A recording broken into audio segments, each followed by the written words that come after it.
सर्वांना नमस्कार. आता जी अतिवृष्टी 22 सप्टेंबरपासून जे सुरू झाली आणि त्याच्यानंतर जे काही नुकसान वगैरे झाली होती, आपण जे रेस्क्यू केले, वेगवेगळ्या जे स्टेकहोल्डर्समार्फत आपण समन्वय साधून ॲक्टिव्हिटीज केले, त्याच्या काही माहिती आपण शेअर करू इच्छितो. त्याच्यानंतर जे उपाययोजना आपण ऑलरेडी सुरू केलेली आहे, त्याच्याबद्दल थोडंसं माहिती आपल्याला शेअर करायची आहे. आता आपल्याला माहिती आहे, यावर्षी आपला सरासरी पाऊसपेक्षा 161% पाऊस सरासरीपेक्षा जास्त पाऊस पडली आहे. आणि ऑलमोस्ट अशा प्रकारचे जे अतिवृष्टी आहे, पाऊस आहे ऑलमोस्ट काही लोकं सांगतात की 50 वर्षानंतर झाली आहे. म्हणजे आपल्या रेकॉर्डमध्ये 1992 मध्ये एवढा पूर झाली होती आणि नंतर त्याप्रमाणे आता यावेळेला पूर पडली होती. आणि स्वतः आमचे ऑब्झर्वेशन असं होते की एस्पेशली वरचे जे भाग आहे, भूम, परंडा, वाशी, एस्पेशली परंडामध्ये जे सीना-कोळेगाव धरण आहे, सीना-कोळेगावचे धरण आहे, त्याचे जे क्षमता आहे 5 TMC आहे. आणि म्हणजे 5 TMC म्हणजे एक मेजर डॅम म्हणू शकतं, बट तरीही रिलेटिव्हली ते कमीच आहे. म्हणजे आपण एखादा आलमट्टी डॅम या असं आपण जर बघितलं, त्याच्या ऑलमोस्ट 100 TMCची कॅपॅसिटी असतात. आणि परवा जे पाऊस पडला, दर दिवशी 6-6 TMC पाण्याची इन्फ्लो होतोय. म्हणजे एकाच दिवसामध्ये ते पूर्ण धरण भरत होते. सो आणि त्याच्यानंतर ती काही उपनदी आहे, काही छोट्या-मोठ्या नदी आहे, उल्फा आहे, खेरी नदी आहे, त्याचे संगम आहे. ही सगळी नदीची जे लेंथ आहे कमी असतात. म्हणजे लवकर ते नदी भरतात, लवकर ते पाणी पुन्हा कमी होतात. सो त्यामुळे कधीही नागरिकांना असा प्रकारची परिस्थिती त्यांनी त्यांच्या या लाईफस्पॅनमध्ये त्यांनी कधी बघितलं नव्हतं. सो त्यामुळे नागरिकांना कल्पना नव्हता, प्रशासनाला पण तेवढा कल्पना नव्हता. आणि आता अचानक 22 सप्टेंबरला रात्री पुन्हा एवढा प्रचंड पाऊस पडला आणि त्यामुळे अचानक पूर परिस्थिती निर्माण झाली होती. आता याच्यामध्ये जे बाधित गावे आहे की बाधित लोकसंख्या आहे. सो आपण या पूर परिस्थिती दरम्यान स्थलांतरित करण्यात सुरक्षित ठिकाणी स्थलांतरित आपण जे केले नागरिकांची संख्या होती 3,997. म्हणजे ऑलमोस्ट 3,000 कुटुंब या पुरामुळे बाधित झाले होते. आणि सुरक्षित ठिकाणी आपण जे स्थलांतरण केलं होतं, ऑलमोस्ट 3,997 एवढ्या लोकांना आपण केलं होतं. आणि या बचत मोहीममध्ये आपल्या जिल्ह्यामध्ये 2 ADRF पथक होते, एक इंडियन आर्मीची पथक होती, त्याच्यानंतर आपला जिल्हा आपत्ती व्यवस्थापन पथक होती. आणि या व्यतिरिक्त आपले जे आपदा मित्र आहेत त्यांच्या टीम होती. आणि आपण इंडियन आर्मी कडून विशेषतः आपण 3ही दिवसासाठी, जेव्हा प्रचंड पूर होती, ते 3ही दिवसासाठी आपण हेलिकॉप्टर तैनात केलं होतं. सो पहिल्या दिवशी हेलिकॉप्टर येऊन लाखी, देवगाव या गाव आणि परिसरामध्ये ऑलमोस्ट 35 लोकांना त्यांनी एअरलिफ्ट केले. नंतर दुसऱ्या दिवशी पण हेलिकॉप्टर टेकअप झाली होती नाशिकवरून. पुन्हा बिकॉज ऑफ बॅड वेदर ते परत गेली. नंतर तिसऱ्या दिवशी पण हेलिकॉप्टर पुन्हा 5 लोकांना वाघेगव्हाण असं एक गाव होते, तिथून पण एअरलिफ्ट केली होती. सो आम्हाला या निमित्त इंडियन आर्मी NDRFला पण आपल्याला त्यांना धन्यवाद व्यक्त करायचे आहे की त्यांच्या असा सतर्कतेमुळे आणि त्यांच्या कोऑपरेशनमुळे आपण एवढ्या लोकांना वेळेवर त्यांच्या जे जीव आहे आपण वाचवू शकलो. आणि याच्यामध्ये आतापर्यंत अतिवृष्टी मंडळ आहे, 42 अतिवृष्टी मंडळ आहे, म्हणजे 100% मंडळामध्ये अतिवृष्टी झालेली आहे. आणि जीवितहानी जी आहे मयत व्यक्ती 8 आहे, म्हणजे या पाऊस सुरू झाल्यापासून. आणि मयत पशुधन आहे 406 आहे एकूण. म्हणजे या ओव्हरऑल सीझनमध्ये मान्सूनच्या सीझनमध्ये 406 जे जनावर आहे, पशुधन आहे, ते त्याच्या मयत झाले. अंशतः घर पडझड आहे 3,206 एवढा घराची पडझड झाली आहे. आणि आतापर्यंत त्यांना 1,41,00,000 मदत वाटप करण्यात आली आहे. आणि याच्यामध्ये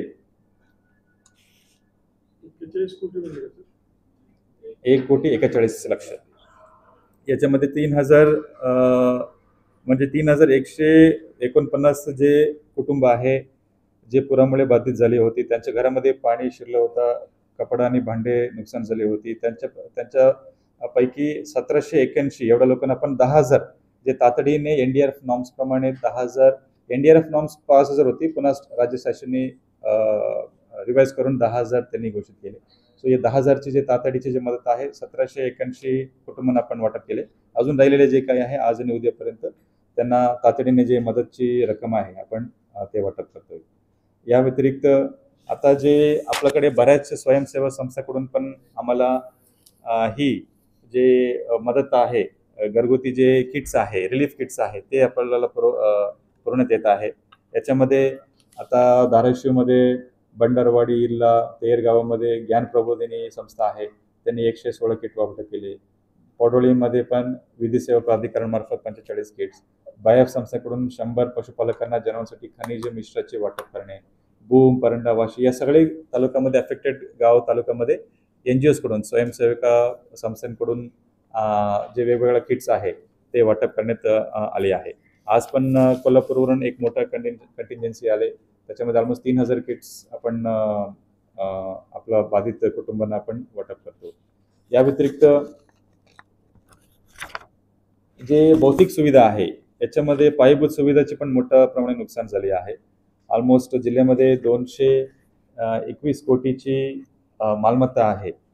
पायाभूत सुविधाचे नुकसान झाले. याच्यामध्ये रस्ते असो, पूल असो, तलाव, शाळा, वीज पुरवठा खंब आहे, पंचायत समिती, सार्वजनिक त्यांच्या मालमत्ता आहे, पाणी पुरवठा योजना, ही पण प्राथमिक आरोग्य केंद्र, हे सगळे मिळून ऑलमोस्ट 221 कोटीचे नुकसान. अजून त्याच्या हे आहे, असेसमेंट आहे, सध्या सुरू आहे, हे फिगर्स वाढू शकतात. सो तातडीने याची आपण जिथे जिथे तातडीची जी दुरुस्तीची गरज आहे आपण दुरुस्ती करण्याची सूचना दिली आहे आणि नंतर कायमस्वरूपी जे दुरुस्ती या बांधकाम करायची आहे ते पण आपण करतोय. या व्यतिरिक्त विहिरीची पण मोठं नुकसान झालेली आहे. 1397 ऑलमोस्ट 1600 एवढ्या विहिरीची नुकसान झाली आहे. 1300 अंशतः संपूर्ण नुकसान झालेली आहे 1300 आणि अंशतः नुकसान झाली आहे 200, असं ऑलमोस्ट 1683 एवढा विहिरीची नुकसान झाली आहे. सो या सर्व गोष्टीच्या अनुषंगाने आपण लवकरात लवकर या सर्व पायाभूत सुविधेची नुकसानची असेसमेंट व्हावी यासाठी आपण आपला 30 Tuljapur Tata institute of social science यांच्यासोबत पण आपण चर्चा करून त्यांच्या मदत आपण घेतो. सो प्रत्येक या बाधित गावासाठी एस्पेशली विशेषतः या 4-5 तालुका आहे त्याच्यामध्ये टीसची एक वेगळं टीम आपण स्वतंत्र टीम तिथे पाठवतो. त्यांच्याकडून पण एक स्वतंत्र असेसमेंट होणार आहे आणि असेसमेंट झालं की त्याच्या आधारावर आपण पुढच्या जे रिलीफ मेजर्स आहे आपण ते करतोय. या व्यतिरिक्त आपण NGOs इथे प्रत्येक तालुक्याला आपण कॅम्प ऑफिसर आपण नेमले आहे. प्रत्येक तालुक्याला जे वरिष्ठ अधिकारी आहे, उपजिल्हाधिकारी किंवा उपमुख्य कार्यकारी अधिकारी रँकचे ऑफिसर आहे ते प्रत्येक तालुक्याला आपण नोडल म्हणून दिले आहे. सगळे प्रकारचे जे रेस्क्यू ऑपरेशन आहे, रिलीफ ऑपरेशन आहे ते त्यांच्या संनियंत्रणाखाली, देखरेखखाली ते होत आहेत. आता तातडीने हे जे तातडीची जी मदत वाटप करायची आहे, पंचनामा करायची आहे. पंचनामा पण आपण ऑलमोस्ट 5 ऑक्टोबरपर्यंत सर्व पीक शेत जमिनीचे जे नुकसान आहे या सर्व प्रकारचे पंचनामा करून सादर करण्याची सूचना आपण सर्व तहसीलदार, गटविकास अधिकारी, कृषी अधिकाऱ्याला पण दिली आहे. या व्यतिरिक्त जे जुलै-ऑगस्ट महिन्याची जे नुकसान भरपाई जी रक्कम आहे त्याचे पण ऑलमोस्ट 189 कोटी जे शासनाकडून प्राप्त झाली होती, त्यापैकी आता 2,34,000 शेतकऱ्यांपैकी ऑलमोस्ट 60,000 शेतकऱ्यांची जे डेटा आहे पोर्टलमध्ये अपलोड झाली आहे. सो ऑलमोस्ट 5 कोटी रक्कम एवढा 51 कोटीची रक्कम याचा जे डेटा आहे अपलोड केली आहे. EKYC झाले की लगेच शेतकऱ्यांना त्यांच्या खात्यामध्ये पैसा वितरित होणार आहे. ही पण आपण पुढच्या 2-3 दिवसांमध्ये सर्व शेतकऱ्यांची डेटा अपलोड करून त्यांना आपण निधी वाटप करण्याची दक्षता घेतोय. आरोग्य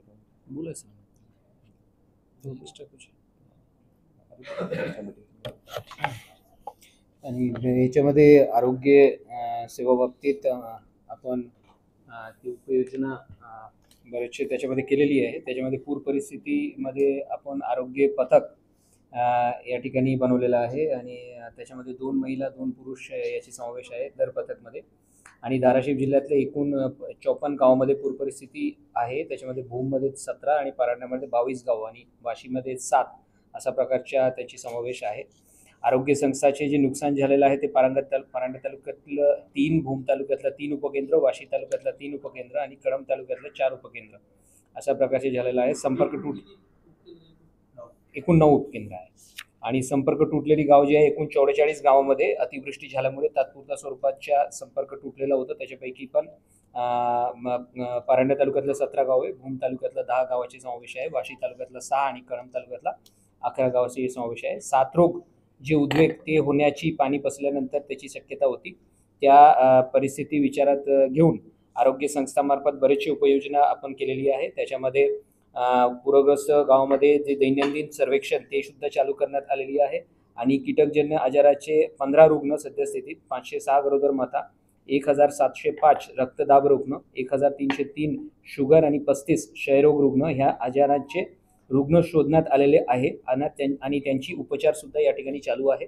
ज्या ठिकाणी पाणी वाढल्यामुळे त्या ठिकाणी त्यांना स्थलांतरण करण्यात आलेलं आहे, ते कॅम्पमध्ये सुद्धा जाऊन आरोग्य संस्थांनी त्याची ट्रीटमेंट सद्यस्थितीत सुरू आहे. आणि आता सध्याचे शासन निर्णयाप्रमाणे 8 जे तालुका आहे धाराशिव जिल्ह्यातला, त्याच्यापैकी 5 तालुक्याला 15-15 लाख रुपये आणि 3 तालुक्याला 10-10 लाख रुपयाचे वितरण करण्यात आलेली आहे व्हिडिओ स्तरावरून.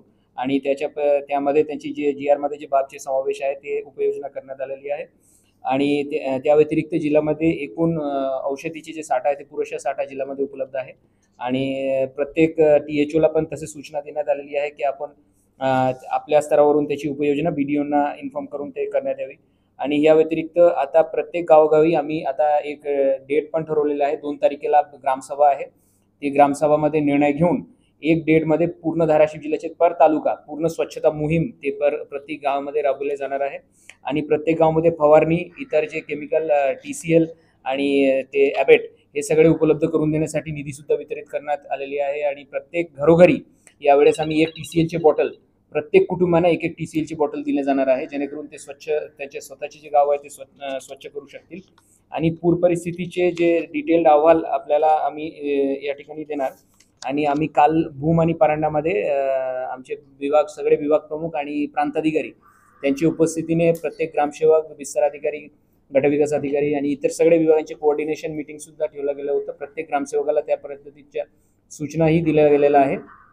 आणि कोणत्याही परिस्थितीमध्ये याच्यामध्ये जिल्हा परिषदला 24 तास 24/7चे जे संपर्क केंद्र आपत्ती व्यवस्थामध्ये तेही सुद्धा उभारणी केलेलं आहे. त्याची मोबाईल क्रमांक पण आपण घेऊ शकतात आणि प्रत्येक व्हिडिओला पण तसे सूचना देण्यात आलेली आहे. तर आता आमचे टार्गेट तोच आहे की आता एकदा पूर परिस्थिती थोडा हलका झाल्यानंतर जिल्ह्यामध्ये साथरोग किंवा इतर जे रोग आहे जसे, आणि याच्यामध्ये पुन्हा पूर परिस्थिती झाला असल्यामुळे ते डायरिया आणि ह्यासारखा जे आजार आहे ते सुद्धा वाढण्याची शक्यता आहे. म्हणून आरोग्य विभाग मार्फत, ग्रामपंचायतीमार्फत प्रत्येक जे पाणीचे जे स्रोत आहे ते स्रोतचे पण तपासणी आता 2 दिवसात करण्यात येणार आहे. आणि ते एकदा स्रोतची खात्री झाल्यानंतर तिकडे आपल्याला माहिती आहे आम्ही रेड कार्ड, येलो कार्ड अशा प्रकारच्या कार्ड सुद्धा तिकडे देतो. आणि ज्या स्रोत पाणीचे जे स्रोत दूषित आहे, प्रदूषित आहे, ते स्रोत तिकडे पिण्यासाठी व इतर प्रयोजनासाठी वापरण्यासाठी प्रतिबंधक ते पण आम्ही लावणार आहोत. आणि मला वाटते आजपासून ते तपासणी सुरू आहे, उद्यापर्यंत तपासणी कंप्लीट होतील. त्याची आकडेवारी आम्ही आपल्यासोबत शेअर करू की जिल्ह्यातल्या एकूण कोणत्या गावामध्ये किती स्रोत पाण्याचे आहे ते जे आहे दूषित आहे. त्या व्यतिरिक्त आता बरेचशा ठिकाणी गावोगावीमध्ये जे पाणी पुरवठ्याची जी योजना आहे त्याच्यामध्ये काही दुरुस्ती आवश्यक आहे. म्हणून आम्ही आता तालुका निहाय त्याची जे दुरुस्ती जिल्हा परिषदचे जे आमचे जे दुरुस्तीची जी गाडी आहे पाणी पुरवठा विभागातला, ते आज परांडामध्ये सगळी गाडी म्हणजे 4 जे गाडी आहे आमच्याकडे ते परांडामध्ये आज उपस्थित आहे. ते पूर्ण परांडातलं जिकडे जिकडे असा पाणी पुरवठा योजनाचे नळ किंवा इतर सगळे दुरुस्तीचे गरजे ते आज करत आहेत. ते 2 दिवसात कंप्लीट होईल. उद्या तो 4-5 गाडी जी आहे पूर्ण जिल्ह्याची गाडी आम्ही एकत्रित केले. आज सगळी गाडी परांड्याला गेली आणि उद्या ते परांड्याचे कंप्लीट करून परवा दिवशी ते भूममध्ये जाणार. आता आम्ही पूर्ण पॅच जे आहेत ते कव्हर करणार. त्याच्याही व्यतिरिक्त पूर्ण आम्ही ग्रामसेवक आमचे सगळे यंत्रणाला सूचना दिलेली आहे की कोणी आपला फोन बंद करू नये. प्रत्येकांच्या जी सुट्टी सुद्धा कॅन्सल झालेली आहे आणि प्रत्येकांना मुख्यालय ना सोडण्याची या ठिकाणी सूचना सुद्धा दिली गेलेली आहे. आणि शिक्षण विभागांमार्फत प्रायमरीली हे पूर परिस्थितीमध्ये कोणते कोणते शाळा किती नुकसान झाले त्याची पूर्ण माहिती आमच्याकडे आलेली आहे. त्याची एकंदरीत तांत्रिक TS करण्याची प्रकरण आणि ते बाब पाहणी करण्याची प्रकरण आता सुरू आहे बांधकाम विभागांमार्फत.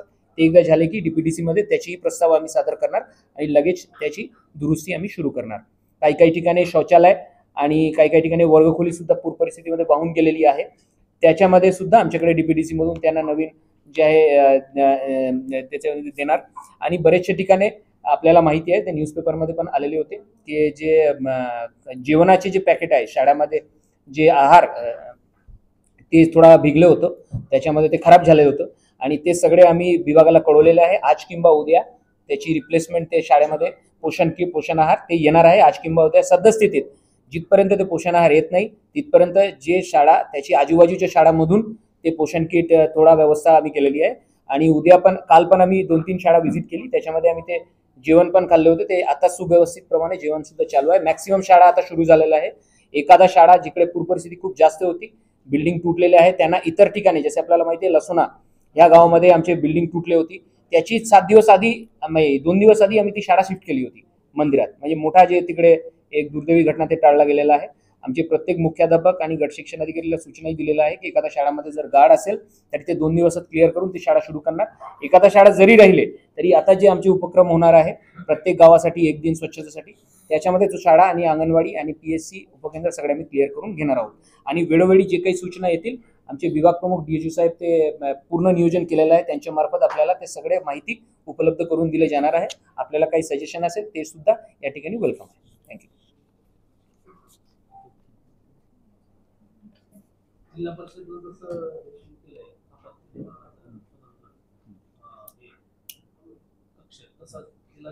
तसं आहे ना, आपलं डिस्ट्रिक्ट DDMO आहे ते कक्षा आहे आणि प्रत्येक आपण तालुका तहसीलदारची पण आपण जे नंबर आहे आपण सर्क्युलेट केलेली आहे. DO ग्रुपमध्ये आपण वारंवार सर्क्युलेट करतो. तो आमच्या त्या तालुक्यासाठी नंबर असणार आहे. आणि ते जिल्हा हो इथे आहे ना, इथे आपलं जिल्हा आपत्ती व्यवस्थापन आहे, तो नंबर आपण सर्क्युलेट ऑलरेडी केलं होतं, आपण ते पुन्हा करतो. ते जे काही कॉल्स येतील सेंट्रलाइज ते आपण तिथे रिसिव्ह करण्याची व्यवस्था करतो. तर पुन्हा आपण त्याच्या माहिती देतो. सुरू आहे जिल्हा परिषदांतर्गत शाळा आहेत तसंच माध्यमिक शाळा खाजगी आहेत.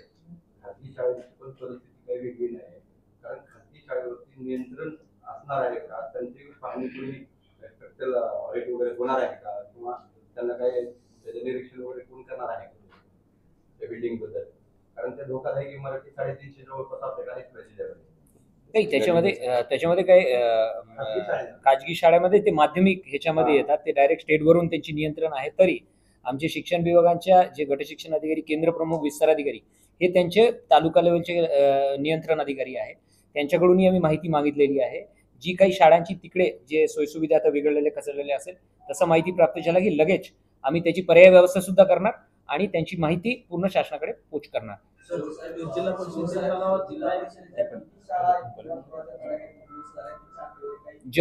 जवळपास 150 शाळा आहे याच्यामध्ये आणि त्याच्यामध्ये एकूण 358 या प्रकारच्या वर्गखोली त्याच्यामध्ये एफेक्टेड आहे.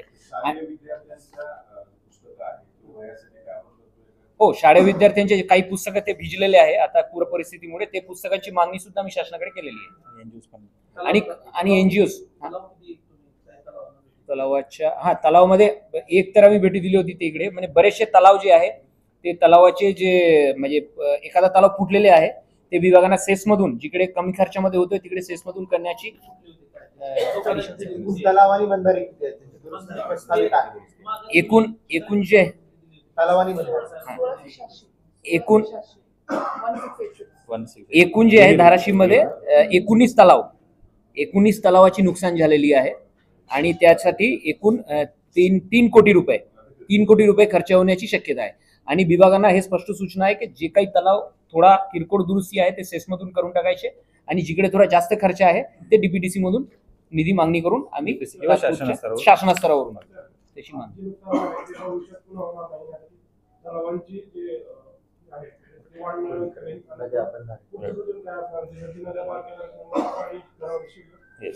चांगल्या सूचना आहे. याच्यामध्ये पुन्हा अशा प्रकारचे जर पाऊस पण आला, पूर पण आला, ॲटलिस्ट कमीत कमी नुकसान व्हावा. त्या अल्टिमेटली आपल्या हातामध्ये नाही किती पाऊस पडतो, बट ॲटलिस्ट आपला जे सांडवा आहे ते क्लिअर करणे, कॅनल्स आहे त्याच्यामध्ये जे झाडझुडपी आहे, गवत आहे ते गाळ काढणे आणि आपलं जे तलावाची बंदरची जे डॅम लाईन आहे त्याचे मजबूतीकरण करणे. आता आमच्याकडे जे फिगर्स आहे आता 19 तलावाची रिपेअरिंगची गरज आहे. ही जी आता जिल्हा परिषद लघुपाट बंदरे आहे त्यांच्याकडे 80 नुकसान झालेल्या तलावांची संख्या आहे. याच्यामध्ये आपण अंदाजे दुरुस्तीसाठी लागणार ऑलमोस्ट 5 कोटी 5.5 कोटीची निधी लागणार आहे.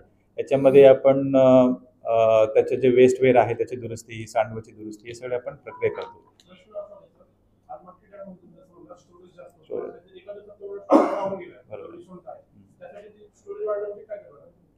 नाही, आता तो मोठा प्रश्न आहे. आता स्टोरेज वाढवणे किंवा नाही ते पाटबंधारे विभाग आणि त्याच्या शासनाचे मार्गदर्शन खाली ते करणारच आहे.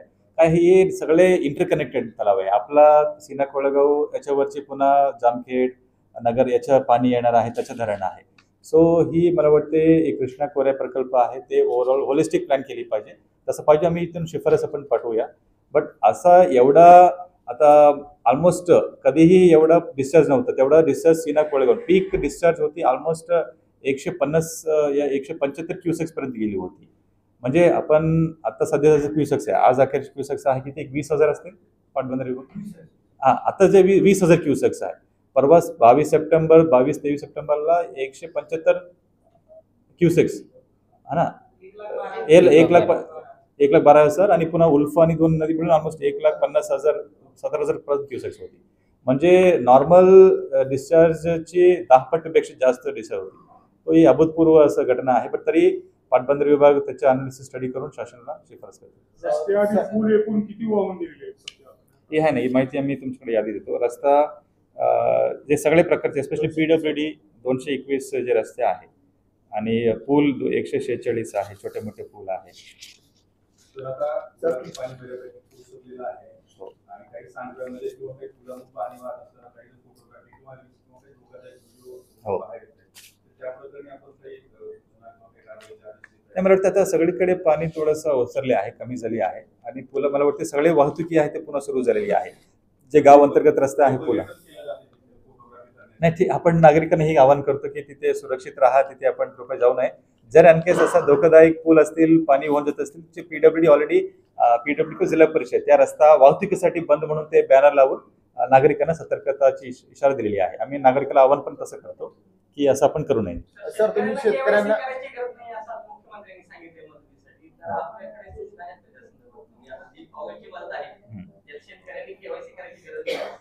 याच्यामध्ये कसं आहे, आता पोर्टल त्या पोर्टलची पहिले काय होते, पहिले अपलोड शेतकऱ्याची जी यादी अपलोड करावी लागते. त्याच्यामध्ये एक व्हर्च्युअल ID असं जनरेट होते. ते जनरेट झाले की शेतकऱ्यांना कळते की माझा यादी अपलोड झाली आहे. नंतर ती EKYC करावी लागते. सो त्याच्या लेटेस्ट गाईडलाईन्स आहे, आपण CM कडून आहे, आपण ते शेतकऱ्यांना फॉलो करतो. बट असं माझ्यापर्यंत असं काही आलं नाही.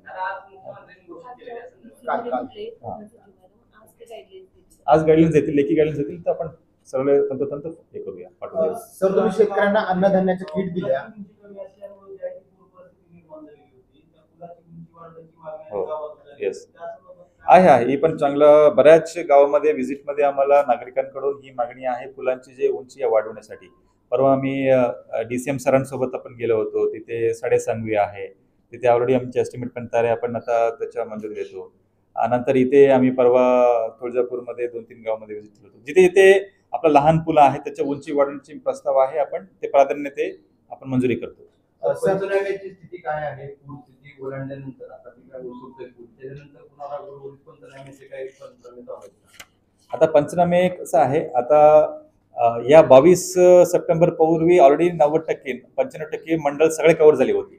म्हणजे जे पंचनामे व्हायची होती ते जुलै ऑगस्टमध्ये झाली होती. आता जे अतिरिक्त पावसामुळे नुकसान आहे याच्यामध्ये पिकाचे नुकसान तर आहेच आणि याच्यामध्ये विशेषतः शेत जमिनीचे जे नुकसान आहे, कोरडून गेलेली जमीन आपण म्हणतो, त्याच्या आता पंचनामा सध्या सुरू आहे. 1-2 दिवसामध्ये त्याची आकडेवारी फायनल होतील. तो पण आपण शासनाला शिफारस करतो. या व्यतिरिक्त जसं आपण म्हणतो घराचं जे पडझड आहे त्याच्या बऱ्यापैकी सगळे झालेली आहे, पंचनामा झालेली आहे. जनावरांची पंचनामा सगळे झालेली आहे.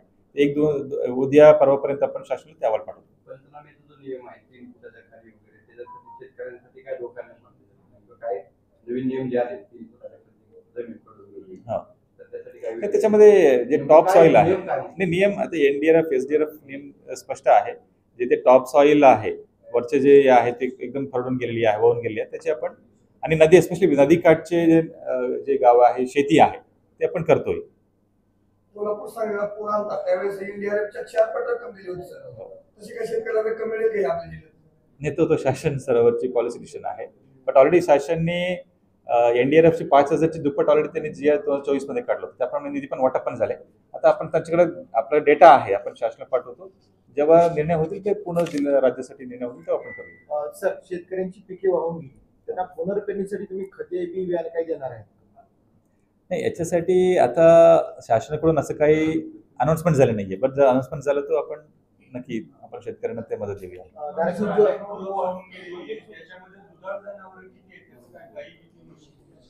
दुधाळ जनावरांची एकूण मोठे जनावर आहेत 406 दुधाळ जनावर वाहून गेली मयत झाले. त्याच्यामध्ये 406 त्याच्यामध्ये म्हणजे एकूण या सीझन मध्ये. पण आता परवाचे जे पावसामुळे 22 सप्टेंबर पासून जे पाऊस पडले त्याच्यामध्ये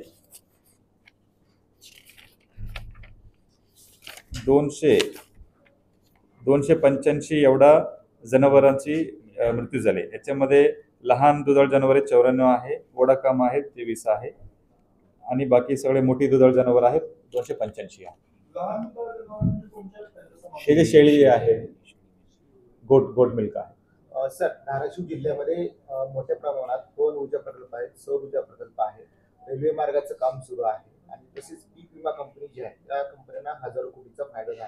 पण त्यांनी 1 रुपयाचा CSR फंड धाराशिव जिल्ह्यासाठी खर्च केला. नाही आता चांगलं पुनर्विकासासाठी काय त्यांच्याकडे मागणी आहे? चांगल्या सूचना आहे. आपण सर्व बँक आहे, कंपनीज आहे त्या पण आपण ही आवाहन करतो. आता ऑलरेडी आमच्याकडे 2 गावाची दत्तक एक कंपनीने पवनची कंपनीने एक गावाची दत्तक त्यांनी घेण्याची आम्हाला इच्छा व्यक्त केली आहे. तसेच एक NGO असं मराठवाडा बिझनेसमॅन असोसिएशननी लाकी म्हणून गाव आहेत त्याचे दत्तक घेण्याची त्यांनी इच्छा व्यक्त केली आहे. असं आपण प्रत्येक NGO आणि प्रत्येक कंपनी बँकांना आपण आवाहन करतो की आपण या प्रत्येक गावाला दत्तक घ्यावे जेणेकरून या गावाची 360 डिग्री पुनर्वसन त्यांच्या मार्फत होईल आणि जास्तीत जास्त आपण CSR मिळवण्याची पण करतो. बँकेला आता आमच्याकडे बऱ्याच बँक्स आहे. आपण शासनची काही बँकेकडे आपण राष्ट्रीयकृत बँकेकडे आपण ठेवी ठेवतो पण त्याप्रमाणे आम्हाला CSR मिळत नाही. सो आम्ही बँकेला पण आवाहन करतो की जे कोणी जास्त CSR आम्हाला देतील त्यांना आपण खाते देतो आणि तसं शासनची GR पण आहे. आता त्याप्रमाणे आपण बँकेची पण आपण आता CEO साहेबांनी एक चांगला संकल्प परवा मांडला होता की आपण CSR कॉन्क्लेव्ह म्हणून घ्यायची आहे. आपण मे बी नेक्स्ट वीक आपण एक सर्व कंपनीज यांना आपण बोलवून आपण CSR कॉन्क्लेव्ह घेऊया जेणेकरून जास्तीत जास्त निधी आमच्या जिल्ह्यामध्ये येईल या पुनर्वसनासाठी असा आपण प्रयत्न करूया. एक मी थोडा इंटरप्ट करून 4 माहिती देऊन देतो. आपण ते आरोग्याबद्दल जे बोलले होते ते आता 85 आशा स्वयंसेविका जे आहे त्यांच्याकडे जे आहे साथरोग किट त्यांच्याकडे देण्यात आलेलं आहे. जे गावगावी फिरून ते आणि औषधीचे साठा ते त्यांच्याकडे देण्यात आलेली आहे. 238 गावामध्ये पाणी स्त्रोतचे आताही शुद्धीकरण करण्यात आलेली आहे आणि 44 प्राथमिक आरोग्य केंद्र आहे. वाहन चालक समेत तिकडे ॲम्ब्युलन्स ते जे आहे ते आता अवेलेबल आहे. जिल्ह्यातला एकूण 187 फॉगिंग मशीन त्याची आता काममध्ये येणार आहे ते उपलब्ध आहे आणि काही फॉगिंग मशीन थोडा खराब झालेला आहे त्याची दुरुस्तीचे काम आता सुरू आहे आणि एकूण 44 प्राथमिक आरोग्य केंद्र आणि 215 उपकेंद्रामध्ये साथरोग उपचार करिता जे मुबलक जे औषधी आहे ते सुद्धा त्याची साठा उपलब्ध करून देणार. पाणी पुरवठ्याच्या गावच्या योजना किती इफेक्टिव्ह झाल्या त्याची माहिती आम्ही ऑलरेडी त्याची माहिती घेण्यात आलेली आहे आणि त्याच्याबद्दल आज पारंडामध्ये आमचे पाणी पुरवठ्याची जे दुरुस्तीची गाडी असते प्रत्येक तालुक्याला एक गाडी असते ते सगळे गाडी आम्ही एकत्रित केले आणि आता पारंड्याला आज 4 गाडी आज पाठवले.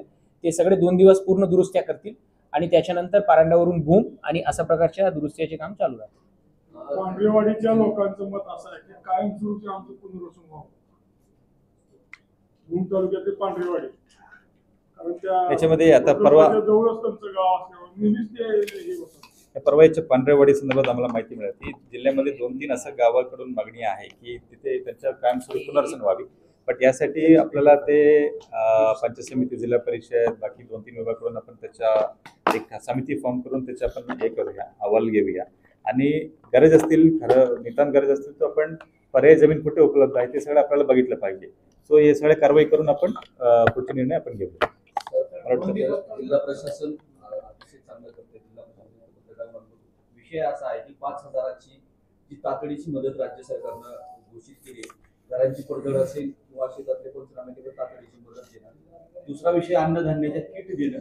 ही जी मदत आहे ती ग्राउंड लेवलला पोहोचलेली आहे. आमच्या निदर्शनात ते आलेलं आहे. काय कारवाई नाही आपण येण्यापूर्वी आपण हीच माहिती दिलं होतं की 3,149 एवढा कुटुंब बाधित झाली आहे. त्यांचे घर पडझड झालेली आहे, कपड्याने भांडे नुकसान झाले. 1,781 आपण 10,000 तातडीची रक्कम वाटप केली आहे. म्हणजे आपण इतर कंपॅरिझन पेक्षा पण जास्त केलेलीच आहे आणि 5,000 आता शासनाने 5,000 10,000 सांगितलं. CM साहेबांनी 10,000 घोषित केले 2024 GR प्रमाणे. तो 1,781 झाले पण 50% पेक्षा असले राहिलेले जे आहे आज आणि उद्यापर्यंत ते होऊन जातील. आणि फूड किट्स आहे तो एक फूड किट्स आहे तो आपण पण चांगला प्रश्न विचारले. आता काल सीओ साहेब पण तिथे दौऱ्यामध्ये होते, मी पण होतो. सो त्याच्यामध्ये आम्हाला असं ऑब्झर्वेशन आहे की जे बऱ्याच एनजीओज कडून किट्स येत आहेत, आम्हाला प्रशासन म्हणजे परस्पर ते वाटप करतात आम्हाला न कळवता. आणि याच्यामध्ये काय होतं की थोडंसं खेद वाटतं की गावामध्ये काही याच्या काही थोडं स्ट्रॉंग फोर्सेस आहेत, त्याच्यामुळे काही लोकांना मिळत नाही, काही लोकांना मिळतात. सो त्यामुळे आता आपण सगळे एनजीओसला, स्वयंसेवक संस्थेला आवाहन केले की आपण तहसील मार्फत, पंचायत समिती मार्फत तुम्ही वाटप करा. आता आपण जसं बोलतो, आता एक 4 truck Kolhapur Datta sugar factory म्हणून आहे, त्याच्याकडून 3000 किट्स आले. 1 महिन्याची रेशन, कपडे, भांडे वगैरे आले. ते आपण आता तहसीलची सुपूर्द करतो, तहसीलदारांनी पीडीओची सुपूर्द, त्याच्यामार्फत आपण व्यवस्थित करतो. आणि मला वाटतं की आता अन्नधान्याचे जास्त पुरवठा होत आहेत. आम्ही एनजीओसलाही आवाहन केले की आता जास्त आम्हाला जी गरज आहे, चाराची गरज आहे आम्हाला, नंतर जे युटेन्सिल्स आहे, भांडे आहे, जे गरम कपडे आहे, त्याची गरज आहे. आणि त्यासाठी आपण म्हणतो शाळेचे जे किट्स आहे, वही आहे, त्याची गरज आहे, त्याची आपण डोनेट करावी असं आपण आवाहन करतो. चाऱ्याचं सर तुम्ही आता सांगितलं, कारण हो. मोठ्या प्रमाणात चारा नष्ट झालेला आहे. म्हणजे त्याच्यासाठी काय वेगळं विशेष चारा आपण परवा काय केले, आपला धाराशिव जिल्ह्यामध्येच एक ऑलमोस्ट 50 टन मुरघास आपण भूम, परंडा, वाशीमध्ये उपलब्ध करून दिली. आणि नंतर आपण पशुसंवर्धन विभागाला ऑलमोस्ट एक काही निधी आपण उपलब्ध करून दिली आहे. आणि मला आज आहे का फलटण, शंगोजी फलटणमध्ये एक तुमचे तुम्ही बोलत थोडं सांगा.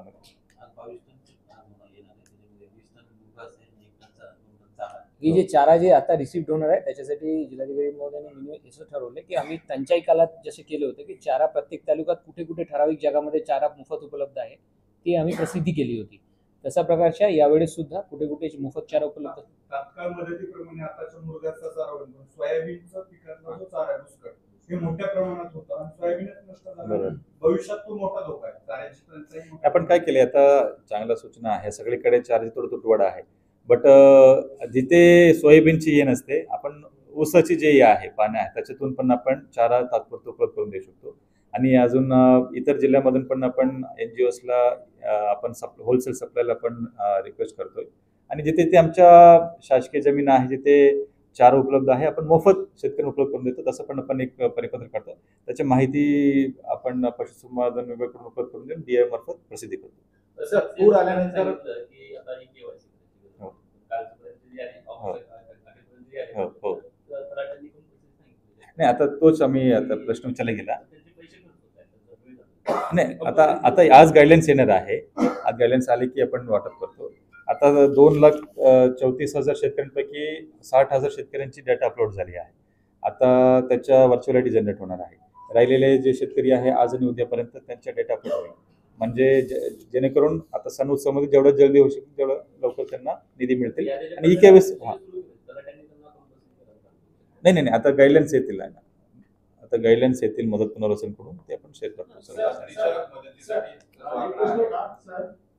जे पहिल्या टप्प्यामध्ये 100 आपल्याला जे मिळालेले आहे, त्याच्यामध्ये काय झालंय, शेतकऱ्याचं बाधित क्षेत्र हे 85% ठरलं जातं. म्हणजे जे हेक्टरी 8,500 रुपये आहे, शेतकऱ्याला प्रत्यक्ष 7,200-300 रुपये मिळतात.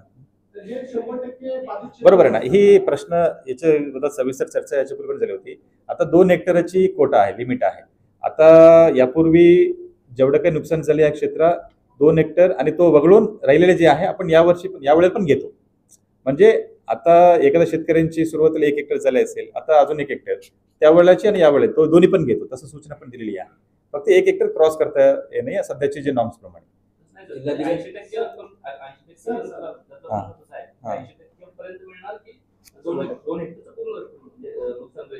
हा 100%. नाही, आता मला वाटतं सुरुवातीला प्रोपोर्शनेटली मिळणार आहे. राहिलेले जे डेटा आपण अपलोड केले की राहिलेले पैसे पण मिळणार आहे. म्हणजे ओव्हरऑल 100% मिळणार आहे. सर, आता काय झालंय, समजा एका व्यक्तीची 2 हेक्टर जमीन आहे, 2 हेक्टरी बाधित जमीन आहे, त्या व्यक्तीला हे 2 हेक्टरचे पैसे मिळत नाही. त्या व्यक्तीचं 85% क्षेत्र हे बाधित धरलं जातं आणि वरचे 15% हे बाधित आहे असं धरलं जातं. म्हणजे त्या व्यक्तीला 7,200 रुपये मिळतात.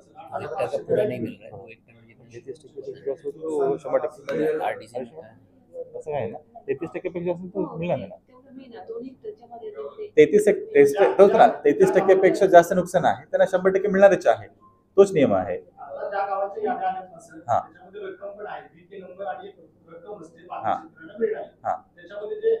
मला वाटतं तो कसा असतील, ते क्षेत्राचे असेल. म्हणजे 33% जास्त नुकसान 100% मिळणार आहे. 1 हेक्टरला 8,500, जिरायतला बागायतला 18,000. सो ते 2 हेक्टर नसावी, 1 हेक्टर नसावी, मे बी 0.5 हेक्टर असं असावं. पण 33% असं 100% मिळणारच आहे. पण तरी पण आम्ही खात्री करतो हे जे तुम्ही बोलला मी करतो. जिल्हाधिकारी साहेब, शेतकऱ्यांची जी मागणी होती ओला दुष्काळ तसा त्याच्यात समजून घे, पण ओला दुष्काळ ही मागणी करायची जो क्रायटेरिया नैसर्गिक आपत्ती जाहीर करण्यासाठी शासनाला लागत असतो तशा पद्धतीचा धाराशिव जिल्ह्यात पाऊस झालाय का? तशी जर उद्या शासनाला आपत्ती जर घोषित करायची म्हणलं तर धाराशिव जिल्ह्याची परिस्थिती काय, तसं झालंय का? सगळी मंडळ 100% अतिवृष्टीमुळे 100% महसूल मंडळ सगळे कव्हर झाले. 42 महसूल मंडळापैकी सगळे 42 महसूल मंडळ अतिवृष्टी झालेलीच आहे. सो आता डेटा महावेदकडे पण आहे, आमच्याकडे पण आहे, आपण शासनाला कळवतो. निर्णय तशी परिस्थिती आहे का जिल्ह्यात की आपत्कालीन परिस्थिती निर्माण करण्यासाठी आहे का तशी? म्हणजे तसा मी सांगू शकत नाही, बट जे काही फॅक्च्युअल पंचनामा आपण करतो आपण गव्हर्नमेंटला देतो, त्याच्यावर निर्णय घेण्यात येईल. सर, पंचनाम्याला अनेक ठिकाणी सर पंचनाम्याला म्हणजे रस्तेच वाहून गेलेले, हो. तिथपर्यंत यंत्रणा पोहोचायला वेळ लागणार आहे. मग याच्यावर कसा तोडगा काढताय? नाही, आता इथे तोच मी सांगतो, रस्ता वाहून गेले असले तरीही ना ॲटलिस्ट मोटरेबल बाय 2 व्हीलरने या पायीने पण आमचे शेतकरी ग्रामसेवक खूप मेहनत करतायत. ऑलरेडी त्या दिवशीपासून आता पाऊस 2-3 दिवसापासून पाऊस नाहीये, तो ऑलरेडी ते फील्डवर आहे आणि जिथे ते शक्य नाहीये थोडा वेळ लागणार आहे, बट तो खूप कमी प्रमाणात आहे. पण तरीही आमच्या सर्व अधिकारी कर्मचारी क्षेत्रावर 24/7 पंचनामासाठी ते व्यस्त आहे. ग्राउंडवर आहे त्यांना खूप अडचण आहे. कारण आम्ही आता पराठीकडे फिरलो, हो. त्यांना जाता येत नाही शेतामध्ये, काहीच म्हणजे खूप अडचणीचा सामना करतो. पंचनामे करणं शक्य नाही. याला आपण विचारतो जसं आपण मगाशी सांगितलं की सर्व महसूल मंडळामध्ये पाऊस पडलाय, हे सगळं नुकसान झालंय दिसतंय. पंचनाम्याचं का सरसकट आपण प्रशासन मागणी करू शकत नाही? तसं सध्या आपण जे अस्तित्वात असलेले गाईडलाईन्स प्रमाणे आपण करतोय. याच्यामध्ये काय काही क्षेत्रामध्ये समजा काही ठीक आहे, क्षेत्रामध्ये आपण मला वाटते सर, आता आपण जिल्ह्यात अशी काही परिस्थिती आहे का जिथं प्रशासन किंवा पोहोचू शकलं नाही नैसर्गिक आपत्ती? नाही, असं मला वाटत नाही की आता एकही संपर्क तुटले गाव नाहीये. आता सगळे गावामध्ये संपर्क पूर्ववत झालेली आहे. फक्त जसं आपण म्हणतो की एखादा 4 व्हीलर जाऊ शकत नाही असा परिस्थिती आहे, बट तिथे आपण पर्यायी मार्गाने दुसरा अप्रोच रोडने मार्गाने आपण जाऊ शकतो. असंही काय होतं की इंडिव्हिज्युअल जमिनीमध्ये जाऊन प्रत्येक इंडिव्हिज्युअल जमिनीचे पंचनामामध्ये गट नाही आहे कट नाही आहे ना. आणि Yes. एकदा घर पडले तरी इंडिव्हिज्युअल घरामध्ये जाऊन पंचनामा करणे हा तसं तरतूद आहे. बरोबर आहे. त्याच्याप्रमाणे सर, अतिवृष्टीनंतर काही शेतकऱ्यांनी आत्महत्या केल्या, त्यासाठी काय प्रतिबंधात्मक उपाय? नाही, आता ही पण काल जसं तुळजापूरची जे बातमी आहे आपण तहसीलदारला त्याकडून माहिती घेतली. सो जे काय आहे ते दुर्दैवी आहे, बट तरी पण आपण तुमच्या माध्यमातून सर्व शेतकरी बांधवांना आवाहन करतो की आपण कृपया या अतिवृष्टीमुळे आपण मानसिकता आहे ते पण पॉझिटिव्ह ठेवावी. तुमच्यासोबत प्रशासन आहे आणि आता त्यासाठी जे काही स्थानिक प्रशासनामार्फत सगळे स्टेकहोल्डर्स मार्फत तुम्हाला जे काही मदत करायची आहे आपण त्यासाठी सगळे कार्यतत्पर आहोत.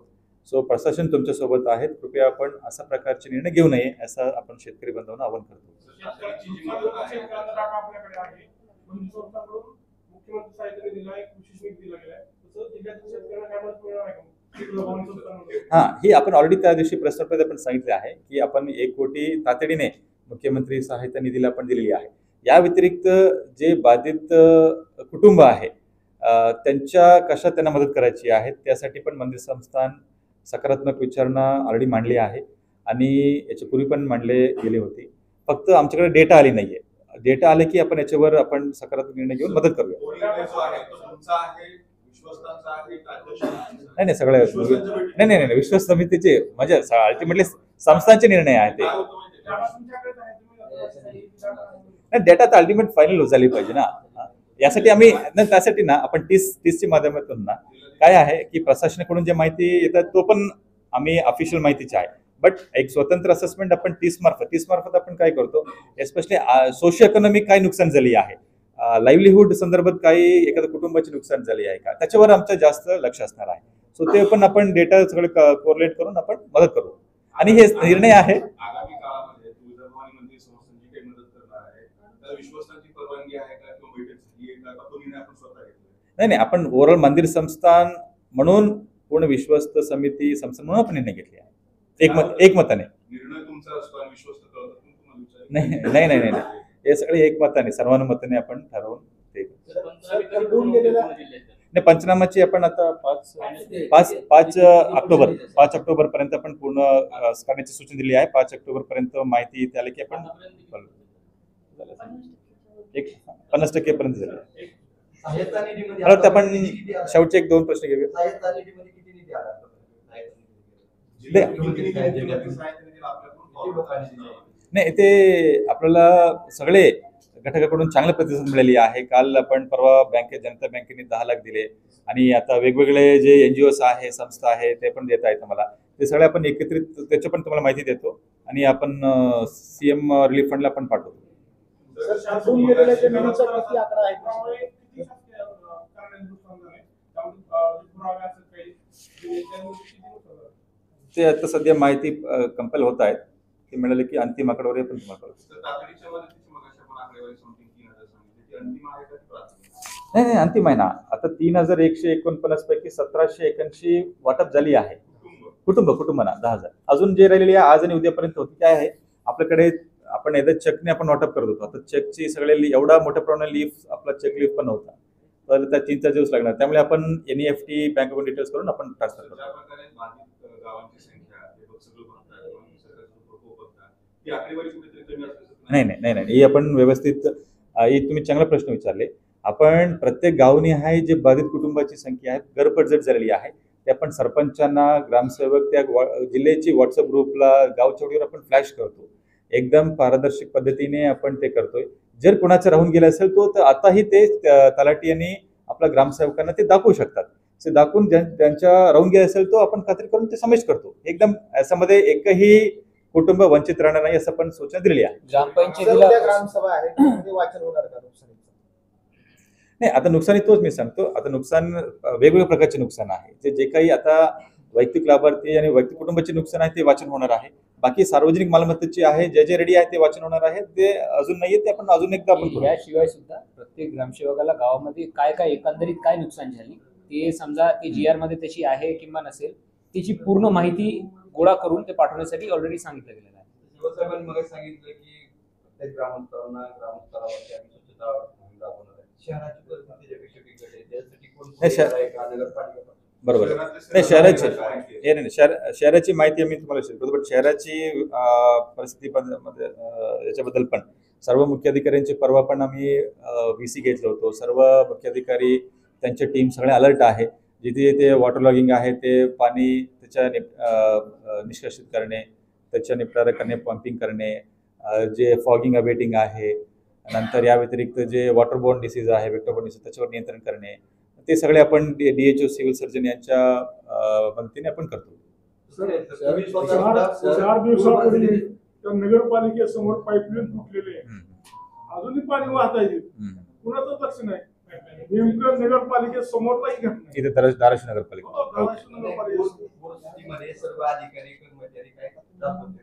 शिवसाहेब आमचे इथले काय ठीक आहे. सकल भागामध्ये घरामध्ये इथं सुद्धा पाणी होतं. त्याच्या सुद्धा बातम्या काय प्रसारमाध्यमात आपण तसं सूचना देतो. त्या पण आम्हाला माहिती द्यावी. आम्ही तसं सूचना सक्त ताकीद आणि सूचना पण दिलेली आहे. सर, वाहून गेलेल्या जी शेती आहे, जिल्हाधिकारी वारंवार बँकांना पीक कर्जासंदर्भात जसं किंवा इतर संदर्भात आदेश देतात, मात्र जिल्हाधिकाऱ्यांचे आदेश सुद्धा बँका मानत नाही अशी वस्तुस्थिती नाही, आहे. तसं नाहीये. त्यांना काय कारवाईचा प्रस्ताव कसा असणार? नाही, तसं नाहीये. आता इथे आमच्या नाही, आता इथे आमचे LDM साहेब पण आहे. आम्ही काल जे मीडियामध्ये जे न्यूज आली होती, लगेच आपण LDMला पण त्याचं स्पष्टीकरण आपण मागितलं होतं की काय झालं होतं. ऑगस्टमध्ये जे लोक अदालत आणि या वेगवेगळ्या माध्यमातून जे नोटिसेस तयार झाले होतं त्याचा डेट तेव्हा होता आणि बाय पोस्ट ऑफिस त्यांनी पाठवलं होतं. पोस्ट ऑफिसने पण काही गावाला पोस्ट करण्यामध्ये विलंब झाला. तेव्हाचे जे नोटीस आहे आता त्यांच्या हातामध्ये पडला. तरीही आम्ही ऑलरेडी मागच्या आठवड्यामध्ये सूचना दिलेली आहे. सगळ्या बँकेने तसं आदेशाची फॉलो केलेलीच आहे. तरीही आता पण जर जुनी नोटिसेस पोच करत असतील तो पण थांबवा असं आपण सक्त सूचना आणि इन्स्ट्रक्शन बँकेला दिलेली आहे. तुम्ही काय कारवाईच्या सूचना केल्या सर? म्हणजे जिल्हा बँकेकडनं 101च्या कारवाईसाठी जे प्रस्ताव आहे 1369 प्रस्ताव हे केलेले त्यांनी दाखल केले, त्याचं काय होणार? त्याला अजून स्थगिती नाही. आम्ही ग्रामीण भागात बऱ्याच ठिकाणी अशा अनुभव कलेक्टर साहेब आदेश देतात पण बँका ऐकत नाही. नाही, तसं तुमच्या जसं निदर्शनाचं मला सांगावी. आम्ही लगेच त्या संबंधित ब्रँचशी वैयक्तिक आपण संपर्क साधून आपण ते खात्री करतो. जिल्हा बँकेकडनं आणि कार्यकारी सोसायटी मार्फत जे प्रस्ताव 101च्या कारवाईसाठी दिले ते 1369 आहे, त्याला अजून स्थगिती नाही, त्याचं काय होतं? याच्याबद्दल मला माहिती नाही, मी माहिती घेऊन सांगतो. तर खरीप पीक कर्ज ऑलरेडी उद्दिष्टापेक्षा कमी दिले, आता शेतकऱ्याचं नुकसान झाले, पुन्हा बँका खरीप पीक कर्ज देणार का? ठीक आहे, दिले पाहिजे ना. हा? खरीप काय? सीझन संपला. चालतंय. आता रबीची सीझन. ठीक आहे, मला वाटतं आपण शेवटी संपूया. पीक निहाय काय नुकसानीची आपल्याकडे आकडेवारी आहे, कारण ऊस पीक पण आपल्याकडे मोठं आहे, त्याचं किती नुकसान झालं तो आता सध्या सुरू आहे, पंचनामा सुरू आहे, ते आपण पीक निहाय पण तुम्हाला माहिती शेअर करू. त्याला एक लागून प्रश्न आहे, काही तैवान पेरू असेल किंवा काही मुळं अशी बरीच शेतकरी बहुवार्षिक पीक आहे. वेगळी ड्राय फूड असेल, अशी बरीच ड्रॅगन फूड आहे, अशी बरीच पिकं आहेत ती पंचनाम्यात घेतली, त्याच्या संदर्भात काय निदर्शनास त्याच्यामध्ये येतं? आता आम्हाला फळबाग संदर्भात जे आम्हाला फीडबॅक आहे, स्पेशली पेरू आणि याच्या संदर्भात आम्हाला माहिती मिळाली नाही, बट ग्रेप्स जे आहेत, द्राक्ष आहे, त्याच्या संदर्भात आम्हाला तुळजापूर शेतकऱ्यांकडून विनंती आली होती. पुण्याची पण एक तज्ज्ञ सायंटिस्टची टीम आली होती काल पाहणी करायला, त्यांनी पाहणी करून कृषी विभागाला त्यांनी मार्गदर्शन केले आहे, त्याचे पण कारवाई त्याच्यावर होणार आहे. भाजीपाला, कृषी त्याच्या भाजीपाला पण होणार. सर खरडून गेलेल्या जी जमीन आहे हो. त्याचा पेशी